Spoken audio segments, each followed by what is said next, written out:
नमस्कार. आजच्या या प्रेस कॉन्फरन्सात मायनॉरिटी विंग बीजेपी मोर्चा आमचे मदी आसा. आमचे गोयचे प्रभारी मायनॉरिटीचे बाब यासीन जिलानी जावन आसा. आमच्या नॅशनल मायनॉरिटीचो मीडिया इन्चार्ज आणि दिल्लीचो स्पोक्स पर्सन. तेणे फाटले 2 दीस गोंया भितर आयला आणि आमचे मायनॉरिटी बद्दल खूपशे विषय आमचे स्टेट मंडला वांगडा तो इंटरॅक्ट करून बाकीचे मिटिंग्स मडगांव आणि म्हापशा आयज घेतलेले आसा. तशेंच तो 2 दिसा खातीर हांगा गोंयामध्ये आयला एक बारीकशें इंटरॅक्शन करपा खातीर. दिल्लीचो बरो एक मीडिया मदलो spokes person, very prominent person in Delhi. As आमचे मध्ये आसा. We are very lucky to have him as our Prabhari for the coming elections and for the next 3 years in Goa. With this, I will hand over the mic to Yasir ji for his statement for today's press conference.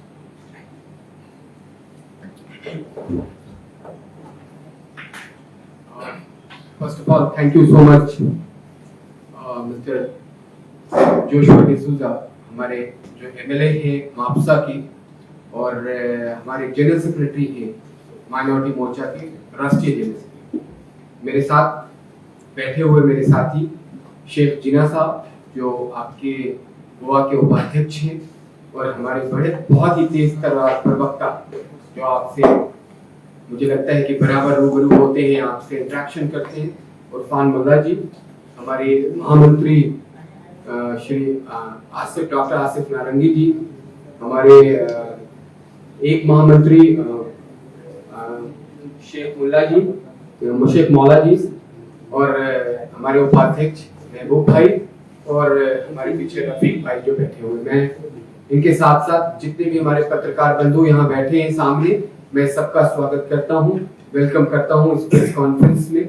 और मैं पिछले 3 दिनों से गोवा में हूँ, गोवा को देख रहा हूँ, गोवा के लोगों से मिल रहा हूँ, गोवा के उन लोगों से मिल रहा हूँ जिनसे मुझे ये पता चला कि गोवा के अंदर किस तरीके से हमारी सरकार ने जनमानस के हित में पिछले सालों से लगातार काम कर रही है और जो वायदे थे उस वायदे पे वो 100%, 100% खरी उतर गई. मैं आज आपके बीच में इसलिए बैठा हूँ क्योंकि मुझे यहाँ पे कुछ पार्टी दिख रही है, कुछ चीजें बहुत अजीब सी दिख रही है. एडवर्टीजमेंट बोर्ड दिख रहे हैं जिसमें प्रचार दिख रहा है, जिनका जमीन पे कोई लेना देना नहीं, वो पोलों पे दिख रहे हैं और वो मौजूदा सरकार को एक तरीके से चैलेंज दे रहे हैं. एक और पोस्टर है, क्योंकि मैं दिल्ली से आता हूँ तो मुझे लगता है उन पे चर्चा करनी बेहद जरूरी है. अरविंद केजरीवाल और उनकी पार्टी. आप बिलीव करें कि मैं दिल्ली से हूं और दिल्ली में काम करता हूं. दिल्ली में पिछले 7 साल में जो दिल्ली के लोगों से भूल हुई, उसका जो खामियाजा भुगतना पड़ रहा है दिल्ली के लोगों को, आप यकीन नहीं कर सकते. एक वायदा भी केजरीवाल ने जो किया था अपने मैनिफेस्टो में वो पूरा नहीं किया. चाहे वो वाईफाई का हो, चाहे वो वर्ल्ड क्लास हेल्थ की सर्विस हो, चाहे वो स्कूल शिक्षा के ऊपर बड़ी बड़ी बातें.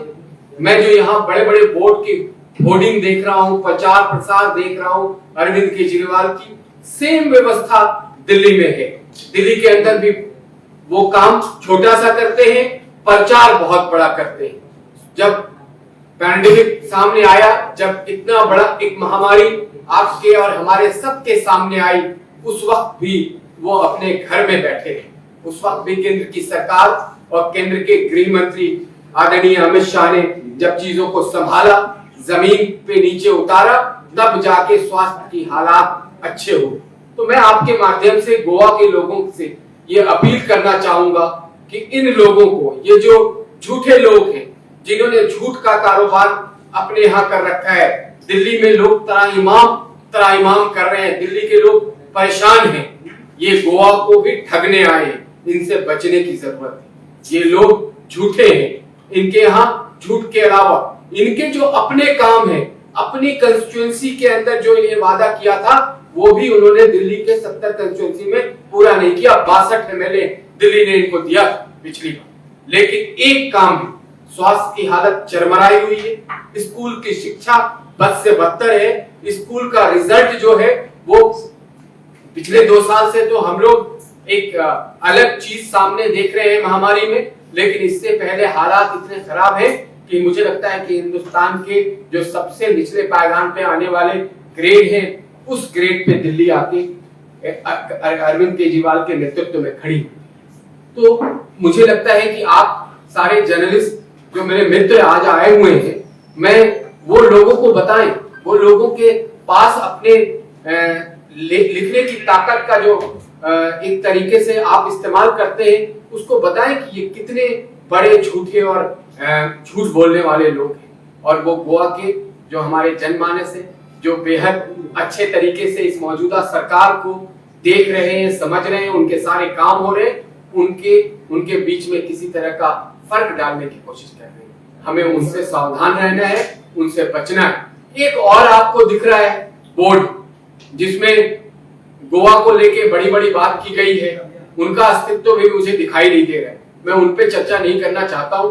मुझे लगता है कि मेरा फोकस जो हमारी सरकार है, जो माइनॉरिटी के लिए, अब मेरा अहम मुद्दा है, जो माइनॉरिटी के लिए हमारी सरकार, हमारे प्रधानमंत्री ने जिस तरीके से जब वो आए थे और उन्होंने जो आवाज उठाई थी, जो उन्होंने बात रखी थी कि एक हाथ में कुरान और एक हाथ में कंप्यूटर होना चाहिए, मैं गोवा के भी माइनॉरिटीज को आपके माध्यम से बताना चाहता हूं कि आप सरकार की स्कीम है, जो सरकार ने माइनॉरिटी मिनिस्ट्री के तहत जो कार्यक्रम रखे हैं, उस कार्यक्रम को आप हमारे जो गूगल के ऊपर जो एप्लीकेशन है माइनॉरिटी मिनिस्ट्री की, उसके तहत आप उसको सर्च करें, उसमें आए और उसको देखें, उससे आपको बड़ा फायदा होने वाला है। हमारे जो स्कीम है वो हुनर हाट करके एक हमारा बहुत बड़ा प्रोग्राम है माइनॉरिटी मिनिस्ट्री का, जो माइनॉरिटीज के लिए काम कर रहा है, जो एक ऐसा प्लेटफॉर्म है जो लोकल दस्तकार, शिल्पकार, कामगार हैं, जो काम करने वाले लोग हैं, जो हुनरमंद हैं, उनको इंटरनेशनल प्लेटफॉर्म देता है। इंटरनेशनल मार्केट में उनकी चीजों को पहुंचाने का काम अगर कोई एक प्लेटफॉर्म कर रहा है तो वो हुनर हाट है। हमारी दूसरी स्कीम है नई रोशनी है। हमारी स्कीम सीखो और पढ़ाओ की एक स्कीम है। हमारी इस तरह की बहुत सारी स्कीम है, जो उड़ान है हमारी स्कीम, जो शिक्षा से रिलेटेड, जिसमें माइनॉरिटी मिनिस्ट्री ने जो अपने मैनिफेस्टो में भारतीय जनता पार्टी ने माइनॉरिटीज के लिए वायदा किया था, उस वायदा को पूरा करने का काम कर रहे हैं। मुझे ये गोवा के अंदर आके पता चला कि जो माइनॉरिटी के सबसे बड़े वर्ग मुस्लिम वर्ग है, उनकी जनसंख्या लगभग इरफान भाई 1,60,000 के आसपास हमारे गोवा में है। और मुझे लगता है कि 7-8 विधानसभा पे डोमिनेशन है, जिनके वोट की तादाद अच्छी है, क्योंकि अभी आने वाले वक्त में चुनाव का माहौल है, तो उसमें भी हम लोगों के साथ इंटरेक्शन कर रहे हैं। हमारा जो काम है संगठन के दृष्टिकोण से, हमारे पास एक बड़े लीडर है, नेशनल लीडर के तौर पे मापुसा के एमएलए हमारे जोशुआ, जो जनरल सेक्रेटरी के तौर पे काम कर रहे हैं। हमारे साथ एसके जिन्ना साहब हैं, जो आपके यहाँ लगातार आप उनके साथ संवाद करते होंगे, उनके साथ कम्युनिकेशन आपकी होती होगी, जो अभी उपाध्यक्ष हैं और माइनॉरिटी मोर्चा का प्रभारी के तौर पे काम आप देख रहे हैं। हमारे साथ बेहद तेज तर्रार पार्टी का जिनको मुख कहा जाता है, जो प्रवक्ता होते हैं, वो पार्टी के नीति रीति को जमीन तक उतारने का काम करते हैं, ऐसे इरफान मुल्ला जी हैं। और मुझे लगता है कि जो कार्यक्रम भारतीय जनता पार्टी ने अब तक तय किए हुए माइनॉरिटीज को, वो गोवा में हम जमीन पे उतार रहे हैं और जमीन पे आगे भी उतारने की कोशिश करेंगे। और आपके माध्यम से माइनॉरिटीज और गोवा को ये मैसेज देना चाहते हैं कि आने वाले चुनाव में पूर्ण बहुमत से हमारे जो प्रदेश के यशस्वी अध्यक्ष हैं, उनके नेतृत्व में अगली सरकार भी बनेगी और हम जो वायदा हमने किया हुआ है अपने जनमानस से, उसको पूरा करने की कोशिश कर रहे थे पहले भी और आगे भी करेंगे। आपको क्या लगता है कि अभी जो इलेक्शन आ रहा है, तो माइनॉरिटीज के as far as seats and all is concerned, क्या होना चाहिए? देखिए, संगठन के दृष्टिकोण से मैं आपके सामने आके बैठा हूँ। माइनॉरिटीज के जो प्रोग्राम्स हैं, जो नेशनल माइनॉरिटी हमारी जो मंत्रालय है, जो मिनिस्ट्री है, उसमें जितने भी प्रोग्राम हैं उनको हम जमीन पे उतारने की कोशिश गोवा के सरकार के तहत कर रहे हैं। और हमारी ये कोशिश रहेगी कि जो भी हमारे पास क्वेरी आती है, जो क्वेश्चन आप उठा रहे हैं, उसको लोगों के लिए फुलफिल करें। हमारी ये कोशिश है कि उनको 100% सेटिस्फैक्शन दें। जो मेरे पास अभी कल से रिपोर्ट आई है, मैं परसों से यहाँ पे हूँ और मैंने लोगों के बीच में जाके, मैं यहाँ के जो आपके सड़क किनारे खड़े हुए जो हमारे भाई कोई काम कर रहा है, किसी ने नारियल पानी की दुकान लगा रखी है, किसी के छोटे रेस्टोरेंट, इस तरह के, उन पे जाके मैंने जो फीडबैक लिया है उससे बेहद खुश है।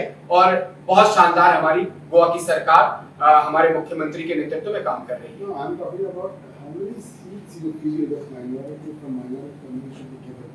नहीं, देखिए, मैं आपके सामने जो बैठा हूँ, संगठन के हमारे कार्यक्रमों को लेके बैठा हूँ। संगठन का टिकट कैसे आएगा, कौन तय करेगा, किसको दिया जाएगा, कौन जीतने वाला कैंडिडेट है, ये संगठन गोवा तय करेगा।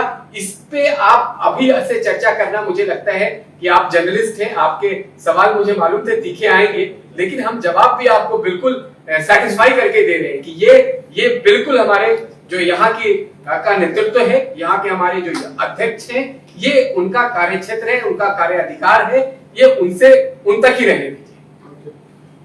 सर, हर रोज बात होती रहती है minority and everything, but actually जब टिकट की बात आती है, टिकट देने के बाद तो थोड़े से साइड पे हो जाते हैं। क्यों होता है? नहीं, देखिए, मैंने अभी हमारे एक और जर्नलिस्ट मित्र ने सवाल पूछा था, मैंने जवाब दे दिया है। और बिलीव करें, जो जीतेगा उसे टिकट मिलेगा।